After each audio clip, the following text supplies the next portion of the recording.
hello students मैं जय तुम्हारे सकलोके स्वागतम जानाइছো मोर चैनल ज्ञानज्योति आसामলৈ सो क्लास 9 साइंसर आमी अध्याय 5 माने जीवर मौलिक एকক the fundamental unit of life a chapter to study কৰি আছিলো so fundamental unit of life কি আছিল सेल सो सेलर कथा माने कुखर कथा आमी पঢ়ি আছিলো হয়নে অলরেডি कुखर कथा পঢ়িলো আৰু कुखर এখন যে আবৰণ থাকে কুখাবৰণ বা সেল মেমব্ৰেন বা প্লাজমা মেমব্ৰেন তাৰ কথা আমি স্টাডি কৰিলো सो আজি तार पिछर कुखबेर कुखप्ररक कुकेन्द्र एखिनिर कथा डिस्कास करिम सो लेट्स स्टार्ट सो कुखाबरण बा प्लाज्मा मेमब्रेन एखन थाके तुमार आमार ह्यूमन सेल बा एनिमल सेलत अकल कुखाबरणखने थाके किन्तु नेक्स्ट आमी पढ़िम कुखबेरखन उद्भिद फेकुर बा बैक्टेरियार क्षेत्रत थाके प्लान्ट्स एल्गी बा बैक्टेरियार सेल बिलाकत एखन माने प्लाज्मा मेमब्रेनर उपरतो এখন আবৰণ থাকে যিখন বহুত বেছি ডাঠ বা মোটা হয় বহুত বেছি ঠিক হয় সেইখন হৈছে সেল ওয়াল বা কুখবেৰ সো এটু হৈছে এটা প্লান্ট সেলৰ পিকচাৰ এখন দেখিছা নহয় ব্ল্যাক কালাৰৰ এটু হল আমাৰ সেল মেমব্ৰেন প্লান্ট সেলৰ সেল মেমব্ৰেন সেল ইখিনিলৈকে আমাৰ বডিটো থাকে এনিমেল সেলতো থাকে কিন্তু ইয়াৰ বাহিৰত যিখিনি গ্ৰীন কালাৰৰ খুব ডাঠ এখন আবৰণ দেখিছা এখন হল সেল ওয়াল যেটো উদ্ভিদ ফেকুৰ বা ব্যাকটেৰিয়াৰ সেল বিলাকত পোৱা যায় ওকে আৰু এই সেল বিলাক উদ্ভিদৰ মানে প্লান্টৰ সেল বিলাকৰ সেল ওয়ালখন সেলুলোজৰ দ্বাৰা গঠিত the cell wall is consist of cellulose আৰু সেলুলোজটো খুব কমপ্লেক্স কেমিক্যাল পাৰ্টিকলছৰ দ্বাৰা পাৰ্টিকলছ হয় এবিট ওকে সো এই উদ্ভিদ কুখৰ পৰা পানী যেতিয়া আশ্ৰিতি প্ৰক্ৰিয়াৰে কুখবেৰৰ বাহিৰলৈ ওলাই যায় এতিয়া এই আমাৰ এখন কুখাবৰণখনেৰে আমাৰ বডিত পাৰ হৈছিলে হয়নে আশ্ৰিতি প্ৰক্ৰিয়াৰে ওয়াটাৰখিনি কিন্তু প্লান্ট সেলত সেল মেমব্ৰেনখনৰ লগতে সেল ওয়ালখনো পাৰ হৈ যাব লাগিব হয়নে সো পানী যেতিয়া ইয়াৰ ওয়ালখনৰ মাজেৰে আশ্ৰিতি প্ৰক্ৰিয়াৰে বাহিৰলৈ ওলাই যাব তেতিয়া সেলটোত পানী নাথাকিব সেলটোত পানী নাথাকিলে কি হৈ যাব সংকোচন হ'বনে নাই সংকোচন হৈ যাব তো এই পৰিঘটনাটো কি বুলি কোৱা হয় প্ৰটোপ্লাজমৰ সংকোচন বুজি পাইছা when water transport from the cell to the outer of the cell by osmosis process the cell will be contract okay cell to contract হৈ যায় and this process is called প্লাজমোলাইসিস so এই যে সেলটোৰ পৰা পানী ওলাই যাৰ পিছত যে শুকাই যায় সংকোচন হৈ যায় হেতু হল প্লাজমোলাইসিস সো সেল ওয়াল বিলাকৰ আৰু এটা কাম আছে উদ্ভিদ ভেকুৰ বা ব্যাকটেৰিয়াৰ কোষ বিলাক যেতিয়া লঘু গাঢ়তা সম্পন্ন মাধ্যমত মানে অল্পহাৰী দ্ৰৱ হাইপোটনিক সলিউশন মন আছে না হাইপোটনিক বা অল্পহাৰী দ্ৰৱ কি যেতিয়া বাহিৰত মানে সেলটোৰ বাহিৰত যেতিয়া ওয়াটাৰৰ ডেনসিটিটো বেছি হৈ থাকে সেলটোৰ ভিতৰত গৈ তেতিয়া কি হয় বাহিৰৰ পৰা ভিতৰলৈ পানী সোমাই আহে সো সেই দ্ৰৱটোক অল্পহাৰী দ্ৰৱ বুলি কয় সো তেতিয়া তেনেকুৱা অৱস্থাত যদি থাকে সেলটো শুকাই পেলাই যাতে ফাটি নাযায় তাৰ কাৰণে এই কুখবেৰখনে হেল্প কৰে বুজি পাইছা আৰু যেতিয়া বাহিৰৰ পৰা ইয়াৰ ভিতৰত পানী সোমাব এটোটো ফুলি যাব হয়নে ফুলি গলেও যাতে ফুলি গৈ একদম বেছি ফুলি পেলাই ফাটি নাযায় তাৰ কাৰণেও এই সেল ওয়ালখনে বাহিৰৰ পৰা এই সেলটোক এটা প্ৰেসাৰ দিয়ে ই পানী সোমাই পেলাই ই ফুলি গৈ থাকিব আৰু সেল ওয়ালে এই ফালৰ বাহিৰৰ ফালৰ পৰা ইয়াক এটা প্ৰেসাৰ দি থাকে সেই কাৰণে হি এটা মেইনটেইন হৈ থাকে সো আমাৰ এনিমেল সেলতকেও প্লান্ট সেল বিলাক কৰ মানে তাৰ স্ট্ৰাকচাৰটো মেইনটেইন কৰি থকাত হি মানে বেছি শক্তিশালী হয় সো নেক্সট আহিল কুখ কেন্দ্ৰ নিউক্লিয়াছ সো নিউক্লিয়াছ হৈছে কুখ কেন্দ্ৰৰ ভিতৰত থকা এটা কুখৰ ভিতৰত থকা কেন্দ্ৰটোক কুখ কেন্দ্ৰ বুলি কোৱা হয় অৰ্থাৎ নিউক্লিয়াছ বুলি কোৱা হয় সো নিউক্লিয়াছক এখন বাহিৰত এখন পাতল আৱৰণেৰে আৱৰি থাকে সেইখন হৈছে নিউক্লিয়লাছ নিউক্লিয়াৰ মেমব্ৰেন দে যিখন কেন্দ্ৰক যিখন আৱৰণ থাকে সেইখনক কয় নিউক্লিয়াৰ মেমব্ৰেন অৰ্থাৎ কেন্দ্ৰাৱৰণ মাজৰ কেন্দ্ৰটো হৈছে কুখ কেন্দ্ৰ মিন্স নিউক্লিয়াছ আৰু যিখন আৱৰণ থাকে সেইখন হল নিউক্লিয়াৰ মেমব্ৰেন অৰ্থাৎ কেন্দ্ৰাৱৰণ কিন্তু নিউক্লিওপ্লাজম হল কেন্দ্ৰটোৰ কুখ কেন্দ্ৰটোৰ বাহিৰৰ যিখিনি পদাৰ্থ থাকে সেই পদাৰ্থখিনি হৈছে নিউক্লিওপ্লাজম ঠিক আছে সো কোষ কেন্দ্ৰটোৰ এই নিউক্লিওপ্লাজমখিনিত আমাৰ ক্ৰোমোজোমবিলাক এনেকৈ ভাহি থাকে বুজি পাইছা এইবিলাক যে আছে সেইবিলাক হ'ল ক্ৰোমোজোম সো ক্ৰোমোজোমবিলাকত আকৌ ডিএনএ বিলাক পাক খাই থাকে ডিএনএ বিলাক আকৌ দুডাল এনেকুৱা ষ্ট্ৰেণ্ডেৰে গঠিত যিবিলাক পাক খাই পেলাই ইয়াৰ ভিতৰত এনেকৈ হিচৰিত হৈ থাকে বুজি পাইছা ডিএনএৰ ফুল ফৰ্মটো হৈছে ডিঅক্সি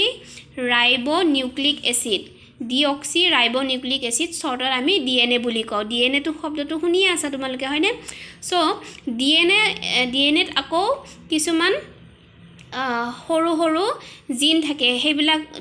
ডিএনএত যিটো কাৰ্যকৰী একক থাকে সেইবিলাকক জিন বুলি কোৱা হয় এতিয়া জিনবিলাকটো জানা যেতিয়া আমাৰ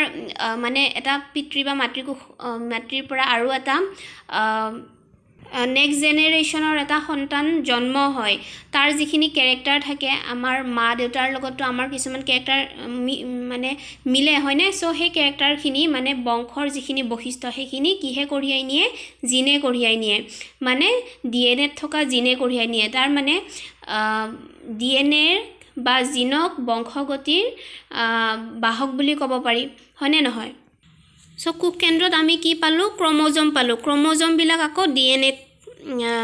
ডিএনএ বিলাক আকৌ ক্ৰোমোজোমত থাকে হয়নে আকৌ ডিএনএত কি থাকে জিন বিলাক থাকে যিবিলাকে আমাৰ বংশগতিৰ বাহক হয় এতিয়া পিতৃ বা মাতৃৰ পৰা যেতিয়া নেক্সট জেনেৰেশ্যন এটা সন্তান জন্ম হ'ব লাগিব তেতিয়া কি হ'ব লাগিব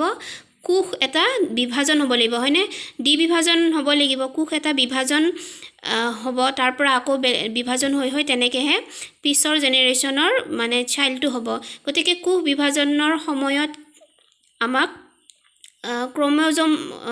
ক্ৰোমেটিন নামৰ কিছুমান দ্ৰব্য ডিএনএৰ পৰা ওলায় মানে ডিএনএ বিলাকত ক্ৰোমেটিন দ্ৰব্য হিচাপে সেই সময়ত থাকে যেতিয়া কোষটো বিভাজন হ'বলৈ অগ্ৰসৰ হয় যেতিয়া বিভাজন হ'ব তেতিয়া ক্ৰোমেটিন দ্ৰব্যবিলাক সংগঠিত হৈ ক্ৰোমোজোমলৈ পৰিৱৰ্তিত হয় বুজি পাইছানে ডিএনএ কিছুমান ক্ৰোমেটিন দ্ৰব্য থাকে যেতিয়া বিভাজন হ'ব ডিভাইড হ'ব তেতিয়া ক্ৰোমোজোমলৈকে এইখিনি পৰিৱৰ্তন হয় ক্ৰোমোজোমবিলাকক আকৌ দুডাল ক্ৰোমেটিডেৰে গঠিত বুজি পাইছানে ক্ৰোমোজোম এডালেই দুডাল সূতাৰ দ্বাৰা মানে পাক খাই থাকে যিটো ক্ৰোমেটিড বুলি কয় ক্ৰোমেটিড আৰু সেই ক্ৰোমেটিডবিলাকে ক্ৰোমেটিন দ্ৰব্য দ্বাৰা গঠিত হৈছে আমাৰ কোষ কেন্দ্ৰত থকা ডিএনএ বিলাকৰ আকৌ বহুত ধৰণৰ কাম আছে তাৰে মাজত এটা হ'ল প্ৰটিন সিনথেসিস কৰা গতিকে প্ৰটিন সিনথেসিস হ'ব আমাৰ এমিনো এছিড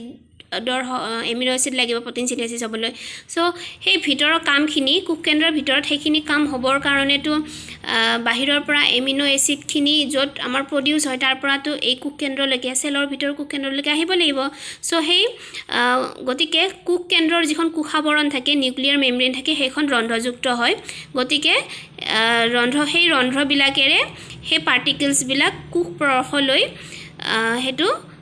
মানে পাৰ্টিকলছখিনি ট্ৰান্সফাৰ হৈ আহে পাছ হৈ আহে এতিয়া বিভাজন হোৱা কোষ যেতিয়া বিভাজন হ'ব বিভাজন হোৱাৰ পিছত যি দুটা কোষ উৎপন্ন হ'ব সেইকেইটাটো পৈণত অৱস্থা প্ৰাপ্ত হ'ব হয়নে তেতিয়া সেই তাৰ পৰিৱেশটোৰ লগত খাপ খোৱাকৈ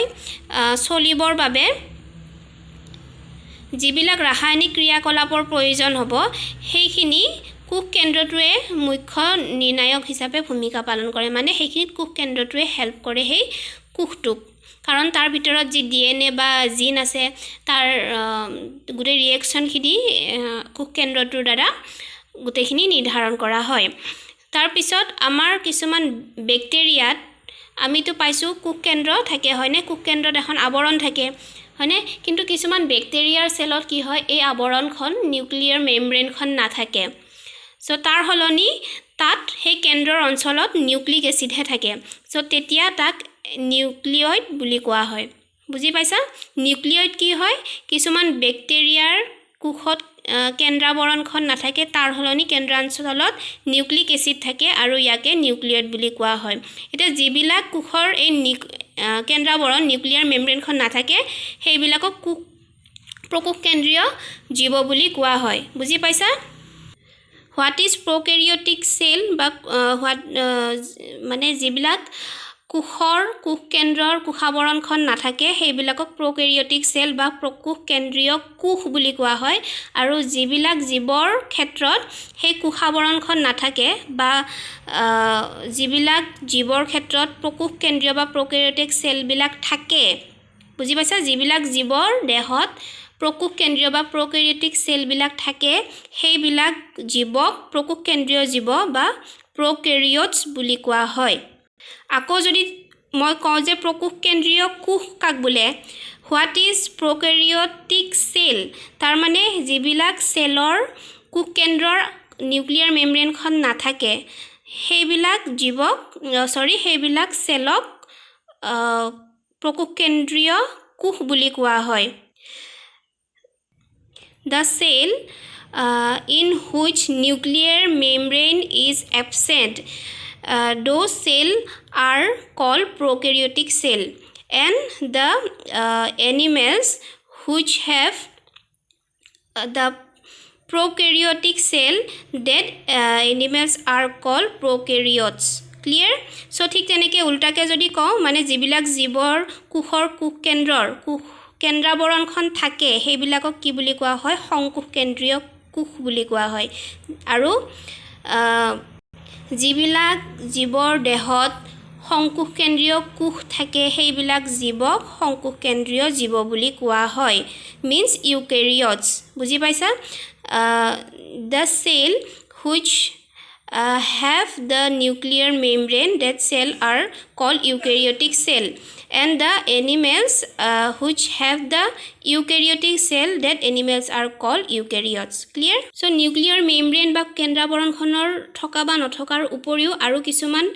প্ৰকোষ কেন্দ্ৰীয় আৰু সংকোষ কেন্দ্ৰীয় কোষৰ মাজত বা জীৱৰ মাজত কিছুমান ডিফাৰেন্স থাকে যেনে সংকোষ কেন্দ্ৰীয় কোষবিলাকত যিবিলাক অৰ্গেনেলছ থাকে তাৰে কিছুমান প্ৰকোষ কেন্দ্ৰীয় কোষত নাথাকে বুজি পাইছা So যেতিয়া আমি অৰ্গেনেলছ বিলাকৰ কথা কোষৰ অংগাণুৰ কথা পঢ়িম তেতিয়া কোনটো ক'ত থাকে বা নাথাকে হেতু আমি ডিটেইলছ পাম সো নেক্সট আহিল কোষ পৰক সাইটোপ্লাজম সো কোষত কোষ কেন্দ্ৰৰ মানে বাহিৰৰ ভাগত আৰু কোষাবৰণৰ ভিতৰৰ ভাগত যিখিনি আমাৰ অৰ্ধজলীয়া পদাৰ্থ থাকে জেলি লাইক সাবষ্টেন্স থাকে সেইখিনি হৈছে সাইটোপ্লাজম বা কোষ পৰক গতিকে সাইটোপ্লাজমখিনিত বা কোষ পৰকখিনিত কিছুমান সৰু সৰু অংগ থাকে মানে কোষ অংগাণু বা সেল অৰ্গেনেলছ কিছুমান থাকে সো এটো হৈছে এটা কোষ হয়নে এইটো নিউক্লিয়াছৰ বাহিৰৰ এখিনি হল কোষ পৰক যত এইবিলাক এই সৰু সৰু ষ্ট্ৰাকচাৰবোৰ আছে মাইট্ৰকন্ড্ৰিয়া গলগি বডি বা কিবা এনে ধৰণৰ বহু ধৰণৰ কিছুমান অৰ্গেনেলছ থাকে এই কোষ পৰকখিনিত উপঙি থাকে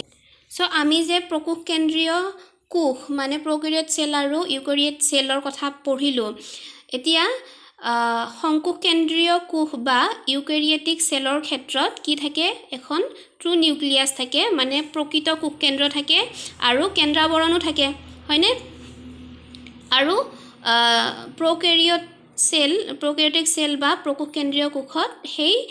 কেন্দ্ৰাবৰণ মানে নিউক্লিয়াৰ মেমব্ৰেনখন আৰু ট্ৰু নিউক্লিয়াছ নাথাকে ঠিক আছে তাৰ উপৰিও সংকোষ কেন্দ্ৰীয় কোষত এই যে অৰ্গেনেলছ বিলাক আছে এই অৰ্গেনেলছ বিলাকৰ কিছুমানত মানে তাৰ আৱৰণখন থাকে আৰু কিছুমানত এখন আৱৰণখন নাথাকে গতিকে সংকোষ কেন্দ্ৰীয় মানে ইউকেৰিয়টিক সেল বিলাকত যিবিলাকৰ মানে আৱৰণ থাকে সেই আৱৰণ থকা কোষ অৰ্গেনেলছ বিলাক সেল অৰ্গেনেলছ বিলাক থাকে আৰু প্ৰকেৰিয়টিক সেল বা প্ৰকোষ কেন্দ্ৰীয় কোষত আৱৰণ থকা মানে অৰ্গেনেলছ বিলাক নাথাকে যিবিলাকৰ আৱৰণ নাথাকে সেই আৱৰণ নথকা মানে মেমব্ৰেন নথকা অৰ্গেনেলছ বিলাকহে প্ৰকোষ কেন্দ্ৰীয় কোষত পোৱা যায় সো এইখিনি ডিফাৰেন্স এতিয়ালৈকে আমি পালো সো নেক্সট আমি সেল অৰ্গেনেলছ খিনিৰ কথা ডিটেইলছ পঢ়িলে গোটেইখিনি গম পাম সো এইখিনি যদি বুজি পাইছা তেতিয়া হলে ভিডিওটো লাইক কৰিবা and subscribe the channel thank U